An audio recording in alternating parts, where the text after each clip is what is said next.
Good morning students. आज हम आपके लिए क्लास 10th में चैप्टर 5 डेमोक्रेसी के बारे में पहले हमने देखा कि डेमोक्रेसी की टाइप कितनी है, डेमोक्रेसी का वर्ड मीनिंग क्या है, इसकी डेफिनेशन क्या है और इसकी प्रैक्टिकल एग्जामिनेशन के बारे में हमने जाना, इसके आलोचनात्मक परीक्षण किया, क्या इसमें इसके क्या मेरिट्स हैं, क्या डिमेरिट्स हैं। आज नेक्स्ट टॉपिक में हम देखते हैं essential condition for the success of democracy. प्यारे बच्चों, हमारी डेमोक्रेसी के लिए कुछ एसेंशियल कंडीशन है, कुछ अत्यावश्यक शर्तें हैं। अगर वो नहीं होंगी तो हमारा डेमोक्रेसी सिस्टम है वो सक्सेसफुल रन नहीं कर पाएगा और वो फ्लॉप हो जाएगा। आपने देखा होगा कि जब से लेकर 1950 में हमारा संविधान लागू हुआ तब से लेकर अब तक ये यथावत है, हमारा लोकतंत्र जिंदा है। तब से लेकर इसमें कुछ बदलाव हुए हैं, कुछ कॉन्स्टिट्यूशनल चेंज हुए हैं, संवैधानिक बदलाव हुए हैं, वो हमारे संविधान में लिखा हुआ है। इस वजह से वो समय समय पे समय की मांग और जो है समाज की मांग के अकॉर्डिंग जो है वो हो जाता है, कानून में परिवर्तन या कोई थोड़ा बहुत फेरबदल कर दिया जाता है। लेकिन फिर भी अगर ये अभी तक इस अपना अस्तित्व बनाया हुआ है, ये अभी तक एग्जिस्ट है, इसका मतलब कोई ना कोई खास बात तो हमारे कॉन्स्टिट्यूशन में या हमारे डेमोक्रेसी सिस्टम में है। तो हमारे डेमोक्रेसी में, हमारे लोकतंत्र में कुछ खास बातें हैं। फर्स्ट बात बताई गई है कि अगर हम फर्स्ट कंडीशनल एसेंशियल कंडीशन की बात करें तो फर्स्ट आता है पीस एंड सिस्टम। प्यारे बच्चों, मैं आपको बता दूं, किसी भी लोकतंत्र के लिए, किसी भी डेमोक्रेटिक तंत्र के लिए, सिस्टम के लिए अगर उसको सक्सेस होना है तो पहली कंडीशन आती है पीस, शांति होना जरूरी है। अगर हमारे प्रशासन में, हमारे समाज में, हमारे देश में, हमारे राज्य में अगर शांति होगी तो डेफिनेटली हमारा डेमोक्रेसी एग्जिस्ट रह पाएगा, जिंदा रह पाएगा। सिस्टम की बात करें तो सिस्टम बहुत बड़ा काम करता है। प्यारे बच्चों, अगर सिस्टम से हटके चलेंगे तो हमारा लोकतंत्र खतरे में पड़ जाएगा। जैसे भी आपने हाल ही में जो ड्रामा देखा राजस्थान में कि कांग्रेस की गवर्नमेंट 124 नंबर से मेजोरिटी के साथ बनी, जिसमें 102 के आसपास जो कांग्रेस के जो कैंडिडेट थे, अदरवाइज बसपा के 6 थे और भी अदर पार्टीज के नेताओं को जो है मिलाकर सरकार बनी। और 72 बीजेपी के पास थे, 3 रालोपा के होके 75 नंबर उनके पास थे। तो मेजोरिटी में नहीं थी, माइनॉरिटी में थी। तो मेजोरिटी में कांग्रेस आई, सरकार बनाई। लेकिन कुछ महत्वाकांक्षी लोगों ने, फॉर एग्जाम्पल से सचिन पायलट को हमने डिप्टी सीएम बनाया, तो उसके मन में अदर पार्टीज ने लालच भर दिया या खुद के मन में उसमें खोट आ गया, जो भी रहा कारण, हम उस पर नहीं जाएंगे। लेकिन उन्होंने अचानक से 18-20 विधायकों को लेकर वो मानेसर दिल्ली चले गए, वहां होटल में रुके। गहलोत साहब ने जो है अपने विधायकों को होटल फॉर्मेंट में या जयपुर में उनको इकट्ठा किया, फिर उसके बाद जैसलमेर ले गए, सोनारदुर्ग में। तो इसका मतलब ये हुआ कि लोकतंत्र खतरे में पड़ता देखकर अपनी अपनी कुर्सी और सीट बचाने की जुगत जो है चलती रही। तो प्यारे बच्चों, मैं ये कहता हूं कि अगर सिस्टम से खिलाफ आप चलोगे तो किसी भी प्रकार के लोकतंत्र को खतरा हो सकता है। इसलिए आपको सिस्टम के अकॉर्डिंग चलना पड़ेगा, सिस्टम में ढल के रहना पड़ेगा, सिस्टम के तहत आपको सारे काम करने पड़ेंगे। अगर शांति रखोगे, सिस्टम में रहोगे तो आपकी सरकार को कोई खतरा नहीं होगा, आपका डेमोक्रेसी जो सिस्टम है वो जिंदा रहेगा। सेकंड बात हम करें, स्ट्रॉन्ग नेशनल इकोनॉमी। प्यारे बच्चों, अगर किसी देश में लोकतंत्र को यथावत चलाना है तो उस राष्ट्र की इकोनॉमी स्ट्रांग होनी जरूरी है। अगर वो स्ट्रांग नहीं होगी, कमजोर इकोनॉमी भी, कमजोर अर्थव्यवस्था होगी तो देश अच्छे से रन नहीं कर पाएगा, जनता में शांति हो जाएगी, असंतोष भड़क जाएगा, लोग बेरोजगार हो जाएंगे, देश की माली हालत खराब हो जाएगी और गरीबी जो है दायरे में फंसता चला जाएगा। और ऐसी स्थिति में अपना राष्ट्र में जो लोकतंत्र सिस्टम है वो प्रॉपर रन नहीं कर पाएगा। इसका मतलब क्या चाहिए? स्ट्रॉन्ग नेशनल इकोनॉमी, मतलब सशक्त मजबूत राष्ट्रीय अर्थव्यवस्था में चाहिए अगर हमें लोकतंत्र को, हमारी डेमोक्रेसी को जिंदा रखना है। थर्ड पॉइंट पे बात करें, एस्टेब्लिशमेंट ऑफ इकोनॉमिक स्टेबिलिटी। प्यारे बच्चों, ना सिर्फ नेशनल इकोनॉमी को हमें बना के रखना है बल्कि इसमें स्टेबिलिटी रहना भी जरूरी है। ऐसा नहीं कि आज तो आपके पास 1 करोड़ हो, कल आपके पास 54 नहीं हो, एक दिन आप राजा हो जो दूसरे दिन गंगू तेली, ऐसा नहीं हो। क्यों? क्योंकि अगर आपके पास स्टेबिलिटी नहीं रहेगी तो आप अच्छे से क्रियान्वयन नहीं कर पाएंगे, अच्छे से किसी कार्य को, वर्क फोर्स को आप प्रॉपर जो है इम्प्लीमेशन में नहीं ला पाएंगे, सिस्टम को प्रॉपर रन नहीं करा पाएंगे। इसलिए आज का जुगाड़ तो हो ही हो, नेक्स्ट आने वाले सस्टेनेबल डेवलपमेंट का जुगाड़ भी हमारे पास होना चाहिए। प्यारे बच्चों, हम डेवलपमेंट की बात करें तो ये एक पॉजिटिव सेंस में जाता है और लगातार बढ़ती हुई प्रक्रिया है, और उसके लिए हमारे पास इकोनॉमिक स्टेबिलिटी होना जरूरी है। हमारे पास राष्ट्रीय जो अर्थव्यवस्था है उसमें स्टेबिलिटी, उसमें स्थायित्व होना जरूरी है, वो बनी रहना, मेंटेन रहना जरूरी है। फोर्थ पॉइंट की बात करते हैं, एस्टेब्लिशमेंट ऑफ सोशल जस्टिस। प्यारे बच्चों, अगर लोकतंत्र रखना है तो हमें सोशल जस्टिस पे काम करना पड़ेगा, सामाजिक न्याय पे बात करनी पड़ेगी। ऐसा नहीं कि कोई बड़ा आदमी है तो उसके पक्ष में फैसला आ जाए, कोई गरीब आदमी है, कोई मध्यम वर्गीय, कोई निम्न वर्गीय है तो उसका शोषण कर दिया जाए। हर आदमी को समानता का अधिकार है, उसको स्वतंत्र रहने का अधिकार है, तो वो फ्रीडम के साथ, इक्वलिटी के साथ अपना जीवन जिए। उसके कुछ राइट है, उसके कुछ ड्यूटीज है, उनको प्रॉपर फॉलो करे। और अगर साथ उसके साथ कोई गलत काम होता है, किसी जाति, रंग, भेद, वेशभूषा, भाषा के आधार पर भेदभाव होता है, तो उसके साथ सोशल जस्टिस, सामाजिक न्याय होना चाहिए। उसके साथ किसी प्रकार का भेदभाव या अनदेखापन नहीं होना चाहिए। उसके बाद में बात करते हैं हम फिफ्थ पॉइंट पे, एजुकेटेड एंड अवेयर सिटीजन्स। प्यारे बच्चों, ये ज्ञान है लोकतंत्र की। अगर वहां की जनता एजुकेटेड होगी, शिक्षित होगी, वहां की जनता अवेयर होगी, तो डेफिनेटली डेमोक्रेसी को कोई संकट नहीं आएगा। पढ़े लिखे लोग हों, अपना बुरा या भला समझते हों, अच्छे और बुरे में भेद करते हों और अवेयर हों, किसी प्रकार की परिस्थिति आ रही उसके प्रति अवेयर हों। अभी जैसे मैं आपको बताऊं अवेयरनेस के अभाव की बात, तो कोविड-19 का दौर चल रहा है प्यारे बच्चों, और हर व्यक्ति जो है इस दौर में बड़ी कठिन परिस्थितियों में जूझ रहा है। किसी के पास जो है एम्प्लॉयमेंट नहीं है, वर्क फोर्स के पास काम नहीं है करने के लिए, बेरोजगार होकर घर बैठे हैं। किसी प्रकार का जो है उनके पास इकोनॉमिक सोर्स जो है डाउन हो चुका है, और सरकार रोज कह रही है कि मास्क लगाएं, 2 गज की दूरी बना के रखें, सोशल डिस्टेंसिंग का पालन करें, भीड़ वाली जगह ना जाएं। लेकिन उसके बावजूद लोग तमाम लापरवाहियां कर रहे हैं, तमाम हदें पार कर रहे हैं। तो ये क्या दर्शाता है? अवेयरनेस की कमी दर्शाता है। इसके अलावा जैसे वोटिंग के टाइम हमारी सरकार चुन के आती है तो बहुत सारे लोग कहते हैं कि यार हमें कौन सा ये गेहूं की बोरी देने आएगा, हम तो वोट देने नहीं जाएंगे। तो अपने वोट का राइट जो है वो अपने आप जेब में समेट कर रख लेते हैं और वोटिंग करने नहीं जाते। तो होता क्या है, मेजोरिटी उन लोगों के हाथ में आ जाती है जो बदमाश होते हैं, जो पैसे के बल पे वोटों को खरीद लेते हैं। और जो अच्छे लोग हैं, एजुकेटेड लोग हैं, उनमें अवेयरनेस का अभाव होता है, जागरूकता की कमी होती है, इसलिए वो जो है अपना वोट देने नहीं जाते, वोट करने नहीं जाते। तो फिर उनके पसंद का नेता चुन के नहीं आता, फिर कहते हैं यार गलत नेता चुन के आ गया। अरे भाई, जिम्मेदार कौन? आप खुद। इसका मतलब आप लोगों को अवेयर रहना पड़ेगा। तो अवेयरनेस की कमी होगी तो हमारा लोकतंत्र में जो अच्छे आदमी नहीं आ पाएंगे, अच्छे आदमी नहीं आएंगे, तो ये प्रॉपर रन नहीं कर पाएगा, सिस्टमेटिक रन नहीं कर पाएगा। इसलिए हमें चाहिए कि वहां की जनता एजुकेटेड हो और अवेयर हो, जागरूक और शिक्षित जनता होगी तो डेफिनेटली डेमोक्रेसी बहुत अच्छे से रन करेगा। नेक्स्ट पॉइंट पे बात करें, 6 पॉइंट आता है बिल्डिंग पब्लिक मैंडेट। जनमत होना चाहिए, जनमत का निर्माण करना बहुत जरूरी है। कोई भी फैसला हो जनमत के पक्ष में हो। जैसे हमने अभी ताजा फैसला देखा राम मंदिर का, कि राम मंदिर का काम शुरू हो चुका है। तो बाबरी मस्जिद और राम मंदिर का जो मुद्दा कई वर्षों से अटक रहा था, अब वो सोल्व आउट हो गया और जनमत उसके लिए तैयार है, जनता उसको स्वीकार करती है और राम मंदिर का काम शुरू हो गया। ऐसे जम्मू कश्मीर में पिछले साल जो आर्टिकल 370 धारा 370 हटाई गई तो जनमत उसके पक्ष में था। इसका मतलब हमें पब्लिक मैंडेट रखना चाहिए, पब्लिक मैंडेट को बिल्डिंग करके रखना चाहिए, बना के रखना चाहिए। जो भी फैसला आप कर रहे हैं, जो भी फेरबदल आप कर रहे हैं, उसमें जनता का मत होना जरूरी है। अगर ये सब कुछ रहेंगे, पब्लिक मैंडेट रहेगा, तो डेमोक्रेसी को कोई खतरा नहीं होगा। 7 पॉइंट पे हम बात करते हैं public ethical and national character. Public ethical एक जरूरी और कानून विद नेशनल कैरेक्टर, राष्ट्रीय चरित्र होना जरूरी है।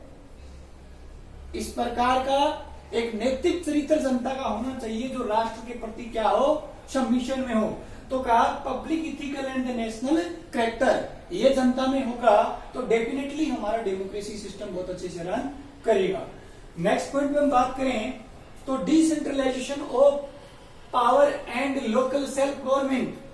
प्यारे बच्चों, अगर आपको डेमोक्रेसी को प्रॉपर रन करना है, इसको सक्सेसफुली रन करवाना है, तो चाहिए कि decentralisation of the power and local self government, मतलब किसी भी पावर को सेंट्रलाइज नहीं किया जाए। किसी भी पावर को अगर सेंट्रलाइज कर देंगे वह एक केंद्र शासित भूमिका में आ जाएगा, तो उसमें तानाशाही या डिक्टेटरशाही होने की संभावना बढ़ जाएगी। तो करना क्या है, डिसेंट्रलाइज करना है, मतलब केंद्र सरकार, राज्य सरकार और ग्रामीण सरकार, जिसको हम पंचायती राज बोलते हैं, उनको अलग अलग शक्तियां या पावर उनको डिस्ट्रीब्यूट करके और अलग अलग सिस्टमेटिक तरीके से लोकल सेल्फ गवर्नमेंट को बढ़ावा देना पड़ेगा। अगर लोकल सेल्फ गवर्नमेंट को आपने बढ़ावा दिया तो वहां की पब्लिक, जो लोकल पब्लिक है, उसके बारे में, उनकी दुख दर्द के बारे में वहां की लोकल सेल्फ गवर्नमेंट है वो बहुत अच्छे से समझती है, तो उनकी प्रॉब्लम्स को सोल्व आउट करेगी, समय रहते उनकी दुविधाओं को दूर करेगी। तो पब्लिक में क्या होगा, संतोषजनक वातावरण बनेगा, वो सेटिस्फाई रहेंगे उस गवर्नमेंट के प्रति जहां वो चल रही है, तो वहां पर असंतोष नहीं होगा, रोडों पे लोग नहीं आएंगे और विद्रोह या कोई भी रिवॉल्यूशन या क्रांति नहीं होगी। तो चाहिए कि decentralisation of power and local self government, local self government के रूप में हमें डिसेंट्रलाइज करना चाहिए, शक्तियों का विभाजन करना चाहिए। फिर आता है 9th point, freedom to the citizen. Citizens को, नागरिकों को स्वतंत्रता होनी चाहिए। स्वतंत्रता का मतलब ये नहीं कि जिसकी लाठी उसकी भैंस, ये नहीं, जंगल राज नहीं। स्वतंत्रता का मतलब है उसको बोलने की, अभिव्यक्ति की स्वतंत्रता हो, उसको किसी भी प्रेस नोट में लिखने की स्वतंत्रता हो, कोई पत्र पत्रिका छापने की स्वतंत्रता हो, अपने विचार व्यक्त करने की स्वतंत्रता हो, मंदिर मस्जिद गुरुद्वारा जाने की स्वतंत्रता हो, देश में कहीं भी घूमने फिरने का स्वतंत्रता हो, उसके साथ सभी तरीके से सम्मान व्यवहार किया जाए, इसकी स्वतंत्रता उसको हो। मतलब अपने वो अधिकारों की रक्षा करे, उसके लिए स्वतंत्र हो, अपने तमाम कार्य वो जो है प्रॉपर तरीके से कर पाए, इसलिए उसके पास फ्रीडम होना जरूरी है। उस पर किसी दूसरे का दबाव या प्रतिबंध नहीं होना चाहिए। वह स्वतंत्र रूप से अपने फैसले ले, स्वतंत्र रूप से अपना काम करे, उस पर किसी प्रकार का कोई दबाव नहीं होना चाहिए। फिर आता है 10th point, return constitution and democratic traditions. ये बहुत अच्छी चीज हमारे लोकतंत्र में है कि हमारा कॉन्स्टिट्यूशन जो है, हमारा संविधान जो है, वो रिटर्न है। दुनिया का सबसे लंबा, बड़ा, विस्तृत, लिखित और निर्मित संविधान प्यारे बच्चों है तो देश भारत का है। तो भारत का बहुत लंबा चौड़ा, लंबा संविधान, विस्तृत संविधान है जो लिखित है, रिटर्न कॉन्स्टिट्यूशन है। हर चीज लिखी गई है, हर चीज को कैटेगराइज किया गया, हर चीज को लिस्टेड किया गया है, उसको इंडेक्स में डाला गया है। मतलब कभी भी किसी कंसेंट को देखना हो तो आप संविधान की बुक उठा के उस आर्टिकल को पढ़कर, उसको रीड करके आप अपनी समस्या का समाधान खुद कर सकते हैं, या उस कानून का सहारा ले सकते हैं जो उसके लिए बना है। इसका मतलब अगर ओरली अगर ये बना हुआ होता, मौखिक रूप से संविधान बना होता, तो कोई भी गवर्नमेंट कभी भी मुकर जाती कि नहीं साहब ऐसा नहीं कहा था, ऐसा नहीं था, ऐसा हुआ था।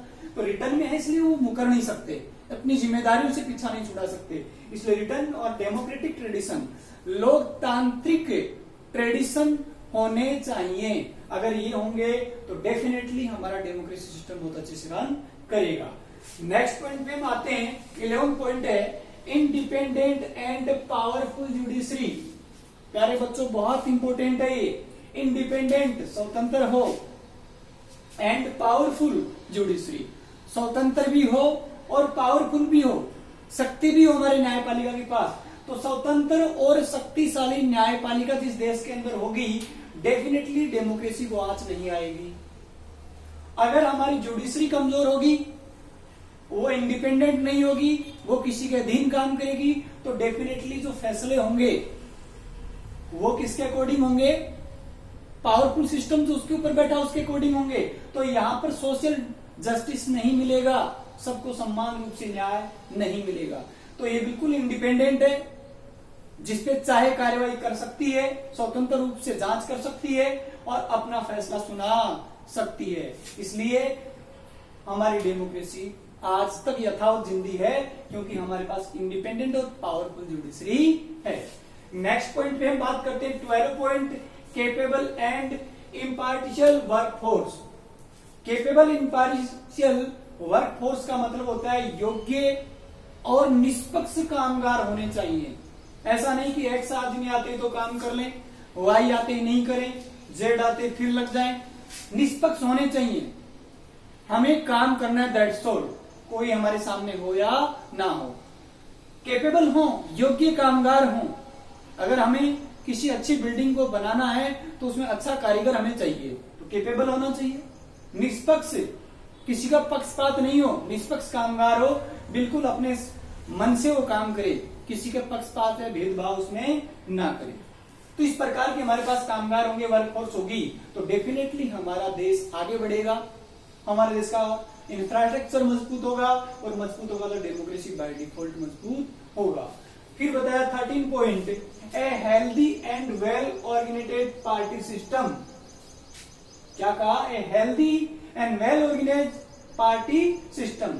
तो हेल्दी पार्टी सिस्टम होना चाहिए। बहुत सारी पार्टियां भी क्या करती हैं, देश के लोकतंत्र को नुकसान पहुंचाती हैं, या बार बार कभी अपना जो है समर्थन लेती हैं, कभी देती हैं, तो सरकारें स्थिर हो जाती हैं, स्वतंत्र रूप से काम नहीं कर पाती हैं।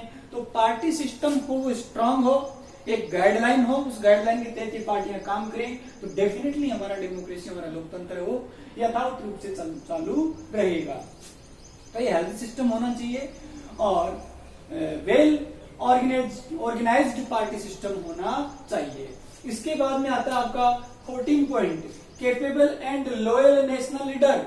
बहुत इंपॉर्टेंट टॉपिक है, capable and loyal national leader होने चाहिए। हमारे जो राष्ट्रीय नेता हैं वो कैपेबल हों, योग्य हों। ऐसा नहीं कि 5वीं पास को नेता बना के और भेज दिया, और वो कुछ जाने नहीं, कोई कानून के बारे में नॉलेज नहीं, अपनी बात, अधिकार और मांग जो जनता की उठा ना पाए और वो काम नहीं कर पाए, तो इस प्रकार का नहीं होना चाहिए। कैपेबल होना चाहिए, योग्य नेता, उसमें नेता के सारे गुण मौजूद हों, वह शिक्षित हो, और वेल जो है डेवलप्ड पर्सन हो, और लॉयल हो नेशनल के प्रति, नेशन के प्रति, राष्ट्र के प्रति वह लॉयल हो, ईमानदार हो, वह जवाबदेही वाला हो। तो लॉयल जो है वो लॉयल होना चाहिए हमारे देश के लिए। तो ऐसे लीडर होंगे तो डेफिनेटली हमारा डेमोक्रेसी बहुत अच्छे से रन करेगा। अब आता है 15 point, national schemes of public welfare.